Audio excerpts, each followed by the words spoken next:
G'day, May 40 here, outside the Sydney Opera House, listening to Richard Spencer talk to philosopher David Skrbina. Anti-Roman side, and maybe get to divide a little bit of the kind of the basic Jewish goodness. Maybe that'll serve two or three purposes. I can guess that kind of thing was maybe going on in Paul's mind. You don't know how much he was really planning. A lot of this kind of, I don't know. Maybe it's sort of spun out of control. It was kind of ran away from him. It's hard to tell with Paul because it's such a sketchy theology, and all the details that we know don't come until later. So Paul either didn't know or really maybe had nothing to do with all the later details about what the meek Jesus did and said. There's none of that in Paul, right? It's just the Savior's here, he died, and he went to heaven, and you can go to heaven too. It's very bare bones. But even that was enough to A, get you opposed to the Roman pantheon, the Roman theology, and B, according to Nietzsche, that alone was a highly destructive move because now suddenly your real world, your saved world, is in the beyond. It's after you die. This world is kind of the pain and suffering, and you're carrying your cross with Jesus, and you're suffering like him, and maybe you're dying on the cross or whatever. So this world is a nasty, ugly, suffering place, and the next world is a good place, and that's what you're looking forward to. And both Schopenhauer and Nietzsche kind of said, well, look, this is a highly destructive view of life. You're supposed to be a creature. Okay, so it's not just a highly destructive view of life. It has some upsides and downsides like everything else. So telling people that the next world will be much, much better, right, that's going to act as an opiate that's going to reduce pain in this life, but it comes at a price that it makes this life less important. So people are likely to be less passionate about this life if they believe the next life is more important than this life. But it's also a very easy drug to sell. Of the world, you're in the world, you're part of the world. You're a normal human being wants to live a good life, to be happy, to be satisfied with how things are, and not view every day as kind of a tribulation and a trial and suffering and pain and nastiness. And maybe I hope someday I'll be better when I'm gone. So both Schopenhauer and Nietzsche said this is a highly life-denying, life-negative view of the world, because the true life is the afterlife. It's not this world. It's not here now. It's the next one, and that has all kinds of repercussions about how you live your life and attitudes towards things, and other people, and towards your own health, and towards sickness. Really very far-reaching consequences that I suspect neither Paul nor the gospel writers really knew about it. They just wanted a really good hook. They wanted to really hook people in. Well, what's a better hook than you get to live forever, man? You don't have to die. You get to live forever in a happy place. And to me, that was just a big hook to get the people in. But it has a lot of really negative consequences for society.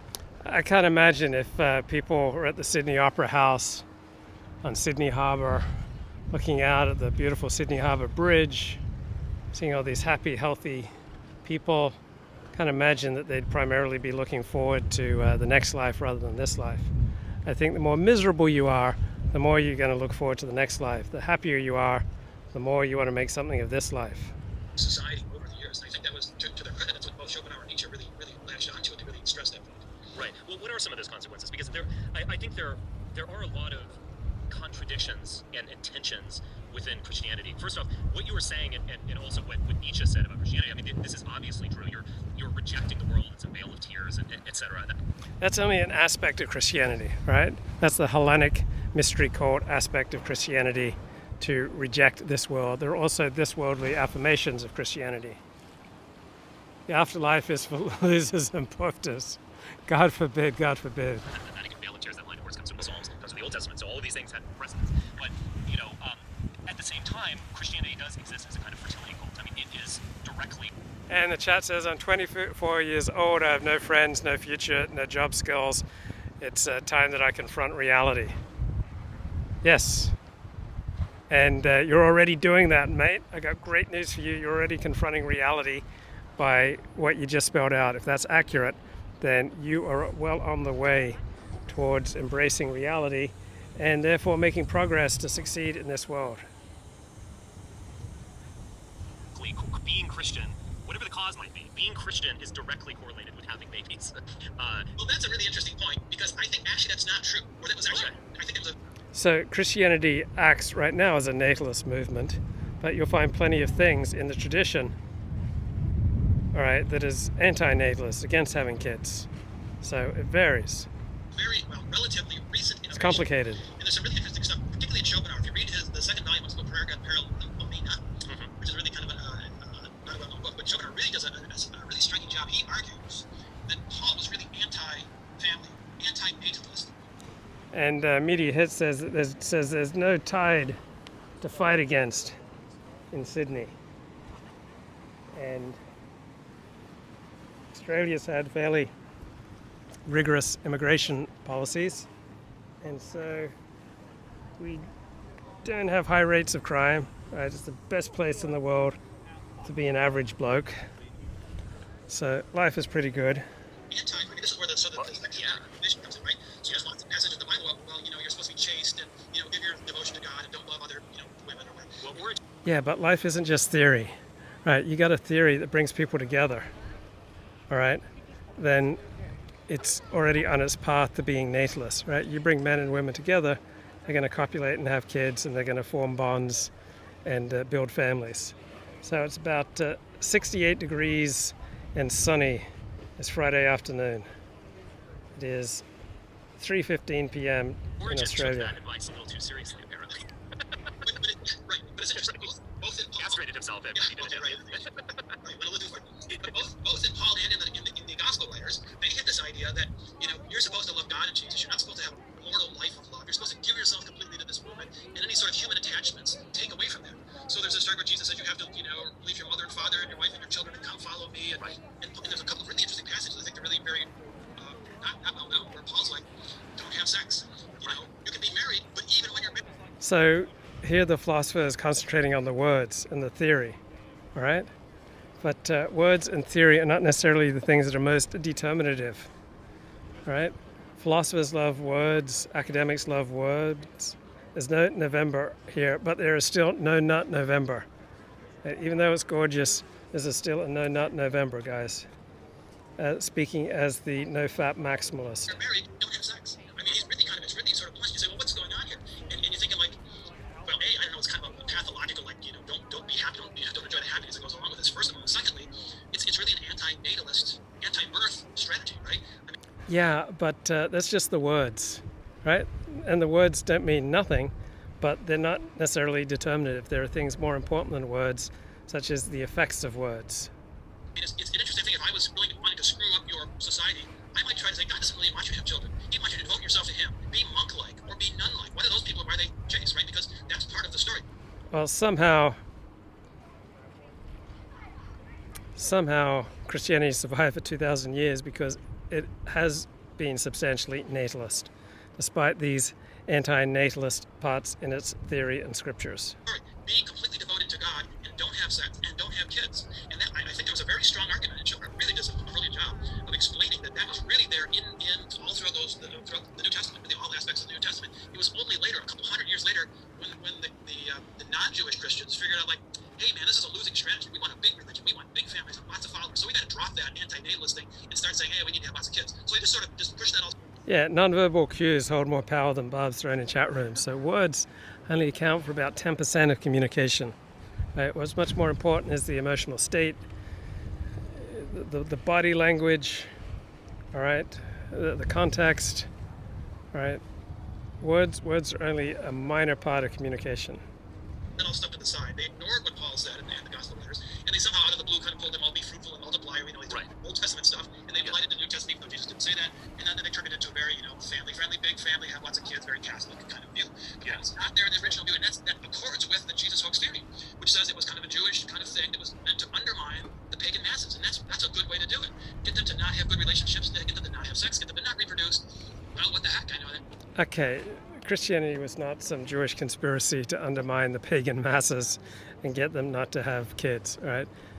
This idea of not having kids and that sex is bad, you shouldn't even have sex with your spouse, right? That's very not Jewish, right? You'll find 1,000 texts against it in Judaism. I mean, that's a benefit to the Jewish power structure. Yeah, I mean, you can look at this. No, it's not a benefit to the Jewish power structure, right? Christianity, despite those aspects of its theory, has been natalist from the beginning, otherwise it would not have survived. Those sects of Christianity that are anti-natalist have died out, just as you would expect. As happening today as well, because I do think that Christianity, the impulse of Christianity, is an impulse that you can see in a variety of different movements. And I am fully on board with you in terms of conservation of the natural world. That being said, you can also see some really toxic little drops of poison placed in that movement. Granted that these are just anecdotal, but you can find people who will do these confessional videos on TikTok or YouTube where they're saying global warming is here. here, and this is why I have decided to never have children, and, you're welcome, world, I'm reducing population. Okay, I get that on some level, to be fair, but this highly intelligent, thoughtful, open-minded person is kind of exactly the type of person that we would want to reproduce. The people living in abject poverty in a favela are not going to heed the warnings of global warming. They're just going to go. Yeah, that's a good point. All right, the very people who are so concerned about global warming, all right, those socially aware people are the types you want to reproduce. All right, so we're in a dysgenic spiral because people who are the most socially aware and the most intelligent and the most educated, all right, they're the ones who are least likely to reproduce. And those who are the least thinking, those who are the least contemplative, all right, they're the ones most likely to reproduce. So how do we encourage the better sorts to reproduce and discourage, right, those who we don't want to reproduce their bad character traits? This is the magnificent Sydney Opera House. Doesn't it just make you cavell? So beautiful. Friday afternoon in the city.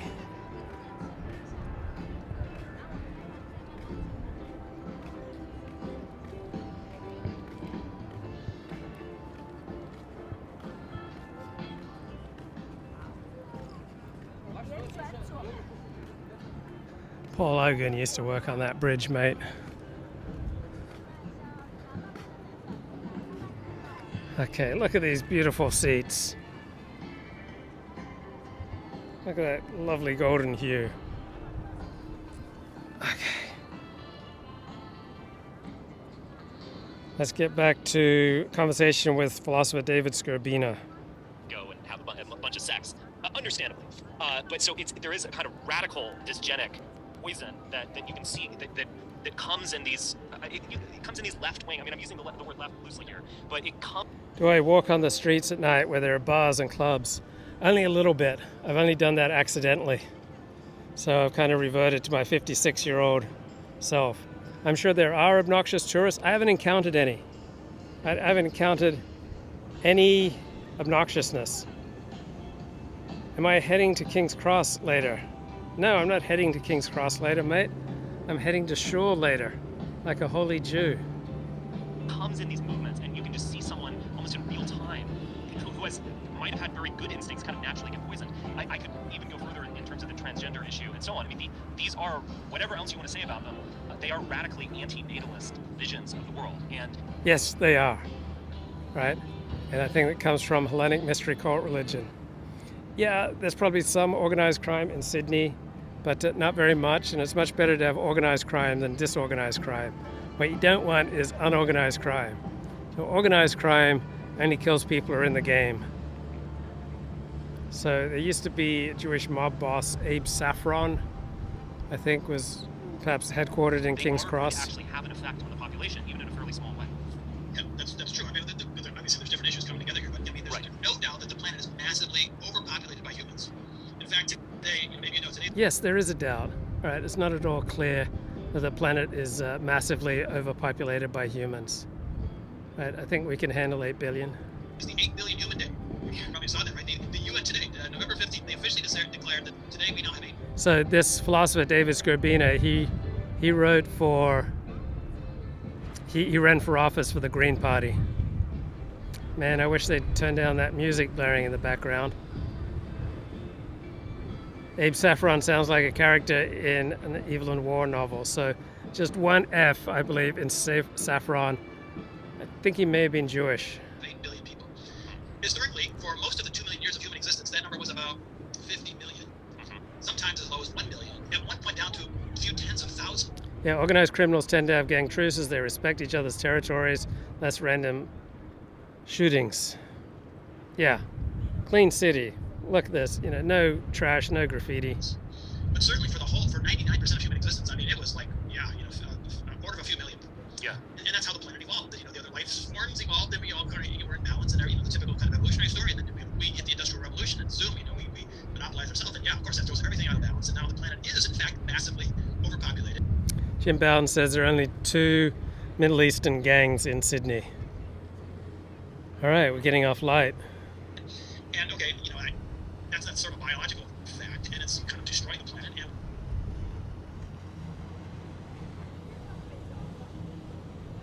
but you're right. You tend to have the people who volunteer to be fewer people are the ones that you wanted more of, and vice versa. You're getting that we're just the consumers and just the random reproducers. I don't know. I mean, that's sort of independent moral Christians to me. Right. You kind of want to bring that bit back. You kind of want to bring back the Christian message, saying, hey, masses, you don't actually really need to have 12 kids. Maybe 1 or 2 would be okay, and you're gonna live forever. So this guy, David Skrbina, the stream went down for 15 seconds, but this guy speaking, a philosopher, David Skrbina, he ran for office for the Green Party. He's also an active member of BDS, Boycott, Divest, Sanction Israel, and he works at a university in Michigan, and he says that 90% of the Arab students support BDS. So we kind of need a new version of that in this present-day overpopulated world. We need a new kind of theology or something. Yeah, well, I think they want to have sex more than they want to have large families. If you poll people, they will say, "Oh, I want to have 1 child or 2 children." But understandably, I'm not casting judgment. I mean, particularly me, I'm not casting judgment. They want to have sex, so it just seems like there could be some kind of reasonable solution to that allows them to enjoy life. Sex is a part of life, and to enjoy life, but not to create situations that they can't certainly sustain and the world can't sustain. Okay, well, let's go back to Christianity. So, was it Paul who developed the innovation of bringing the Jewish message to the Gentiles? Was that kind of his major innovation? Yeah, Yes. in fact, he says that explicitly, right? He's the apostle to the Gentiles. Right. He took that on himself. For whatever reason, he felt the most competent or the most capable of, I know those Gentiles, I can speak their language, I know what motivates them, I will... Yeah. So prior to Paul, the Jesus movement was entirely aimed at the Jews.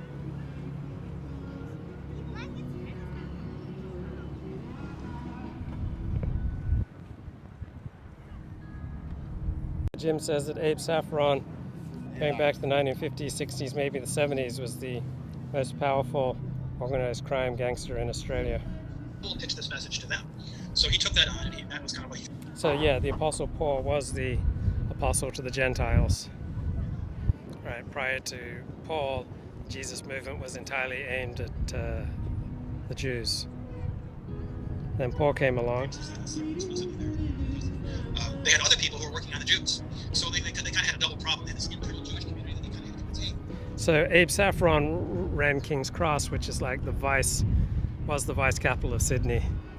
And Australia used to have very strict censorship, anti-pornography laws, but there are a lot of Jewish lawyers and publishers who managed to open up Australia's free speech laws and legalize pornography. And that really got going in 1969 with Portnoy's complaint. So Portnoy's complaint was initially banned in Australia, and then some Jewish lawyers got involved, and they managed to legalize literature like Portnoy's complaint, and that led to the legalization of pornography in general. So Jews led the way, opening up sexual expression in King's Cross, and Abe Saffron was the king of vice in King's Cross. King's Cross was the vice capital of Australia. Hey, this is a good thing for us. You don't have to really believe it. It's not your military savior king that you wanted, but just kind of let us go. Let us run with it because it's going to be good for us on the one hand, and then on the outside, Paul's going saying, live forever and believe in me and follow this Jewish God Jehovah. This is a great thing. So. Paul seems to have been the first to really pick up that stick and run to the. Yeah, it's a very popular message. Tell people they can live forever. Like if that's your primary concern, your individual salvation, live forever. Christianity does that better than anyone. Gentile masses really push this story. Why do you think it failed among the Jews? And at least eventually. I mean, obviously the first Christians were Jews, but why did it fail? Or is there another story? Did it just fail? Why did it fail with the Jews? Because it's so much the antithesis of the Jewish tradition.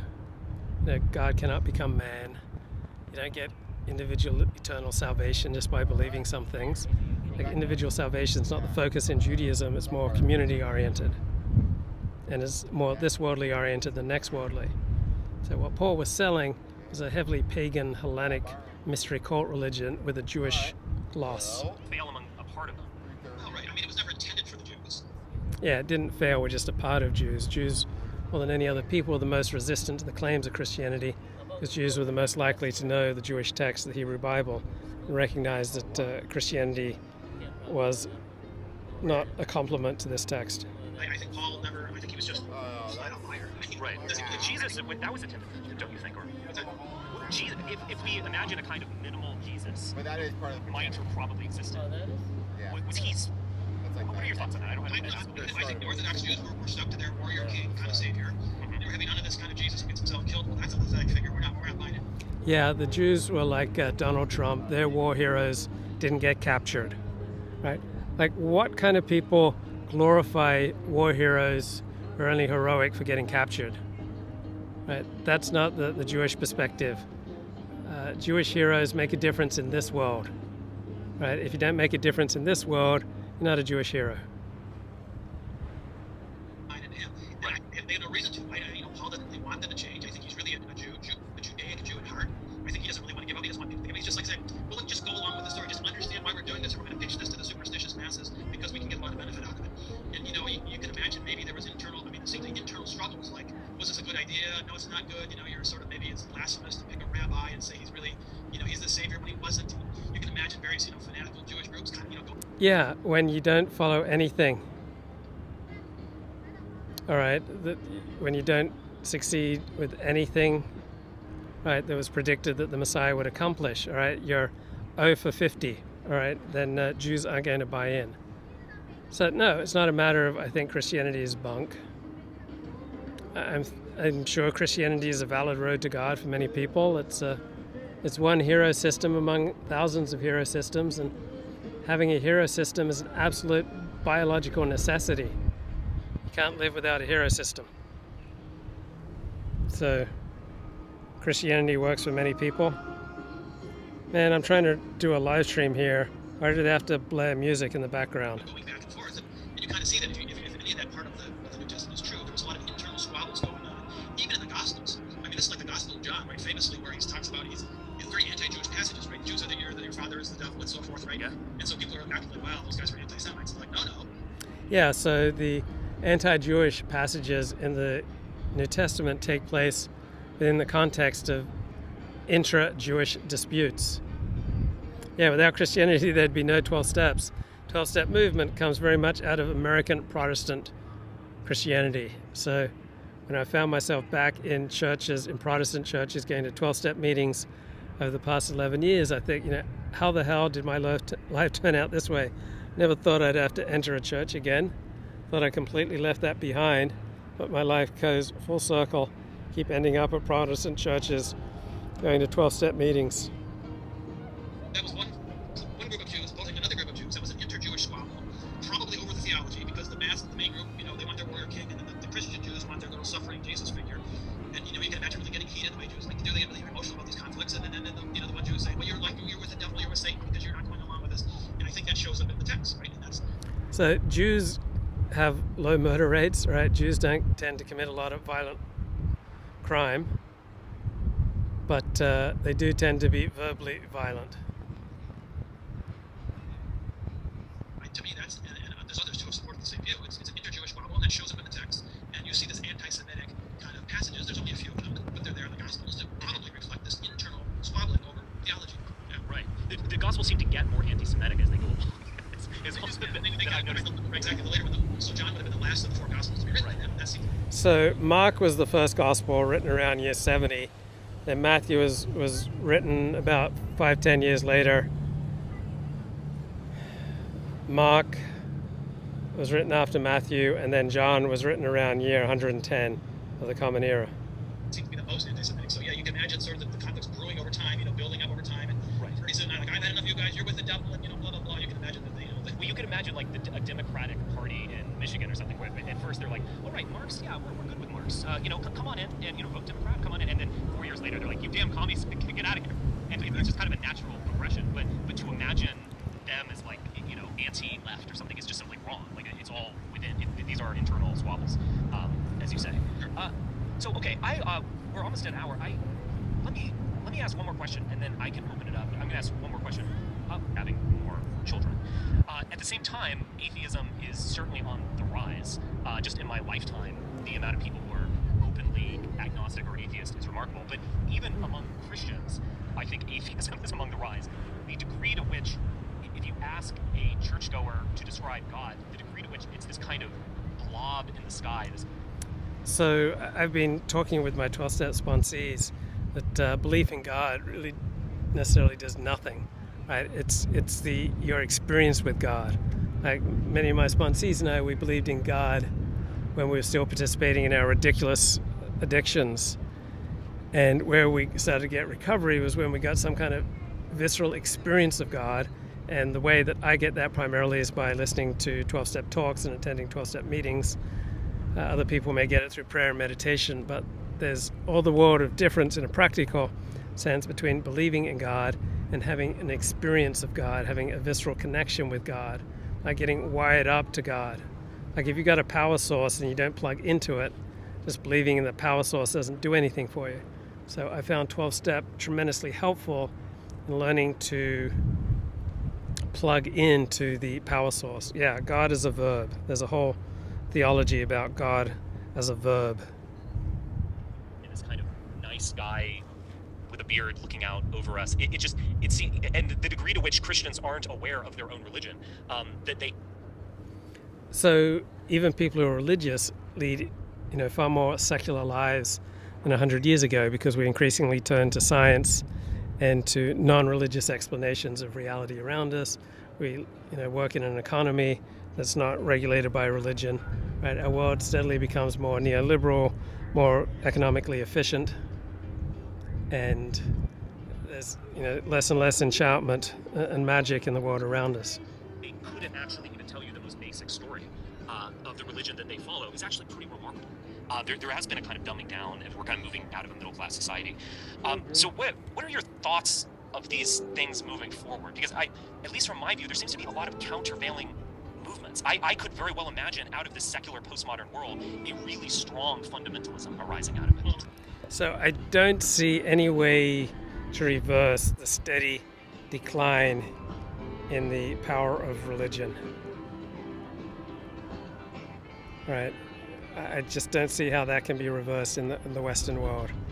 I just don't see how the Western world, industrialized societies, become more religious in the years ahead.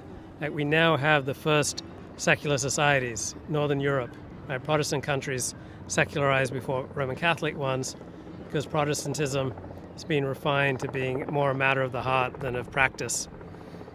Catholicism retains ritual, so it retains some more elements of magic and mystery. The Northern European countries, the Scandinavian countries, the first overwhelmingly secular societies in human history. And that hasn't been followed by a massive moral decline either. Like it used to be considered inconceivable, how will a society survive if it's not religious, if it's not God-fearing? Well, it seems to go on pretty much as it did before. Bye-bye.